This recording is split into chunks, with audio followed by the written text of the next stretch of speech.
আমার একটা হৃৎপিণ্ড, সেটাই আল্লাহ নিয়ে গেছে। পরশুদিন বলছে, বাবা আমার একটা বরখা কিনে দাও। আমার স্যান্ডেলটা দেখেন 3 বছর পুরাতন ছেঁড়া, কিন্তু আমি আমার স্যান্ডেলটা পাল্টাই না, সেলাই করে নেই। কিন্তু আমার বাচ্চাদেরকে আমি কষ্ট পেতে দেই না। শুধু একবার বলছে, বাবা লেচে খাবো। আমার মেয়ের মোবাইলে আমার না হলে 500 ছবি আছে।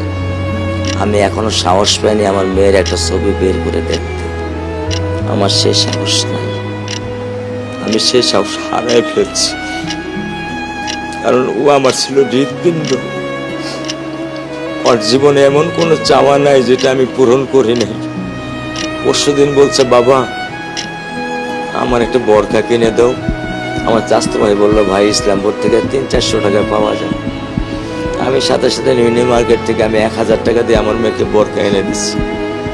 আমি দরিদ্র, ভাঙা বাসায় থাকি, কিন্তু আমার সন্তানদেরকে আমি কখনোই দারিদ্রতার স্বাদ পেতে দেইনি।